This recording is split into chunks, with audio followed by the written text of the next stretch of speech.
Good afternoon guys. Nagluto ako ng sarili ko. Ayan, nilagay ko na yung zucchini doon.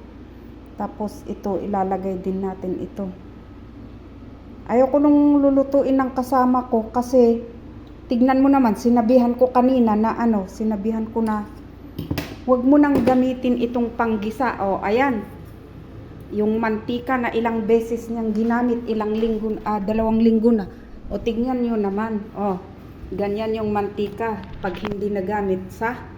Tapos ayan, sabi ko huwag mong gamitin yan kasi naka-cancerous yan. Ilang beses mong pinagprituhan ng kung ano-ano, ng nuggets, hotdog, yung gulay.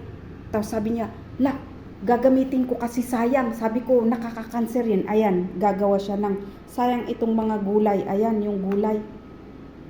Wala, magkaka-cancer yung kakain nung niluluto niya, ayaw maturuan.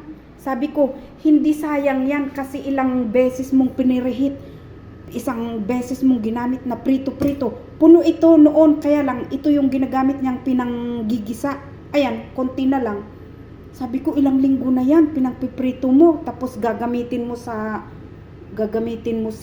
paggisa ng pagkain. Tapos yung, di ba ang pagkain dito, pagkatapos ng ganito, lalagyan nila ng mantika sa ibabaw.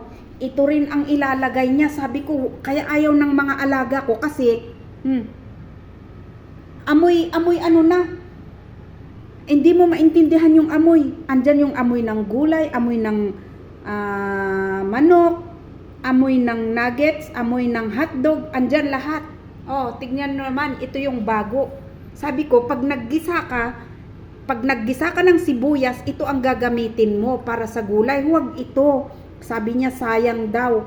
Cancerous yung ginagawa nitong kasama ko. Ayan, sayang, gulay pa man din. Pero ito, maglalaga ako bukas. Ayan, maggagawa siya ng ganyan. Kaya dito niya, sabi ko, huwag mo nang gamitin. Ang tigas ng ulo. Ayan, ibalik na natin ito. Ito ginagamit ko pag nagluluto ako. Ayan na yung sa akin guys. Wala akong time magluto ng, ang plano ko dyan sa zucchini at saka sa cauliflower, igisa ko lang or i-steam ko. Wala akong time. Ayan, in-steam ko na sa kanin. Yun lang guys. Ganyan ang Pinay na madiskarte. At least healthy.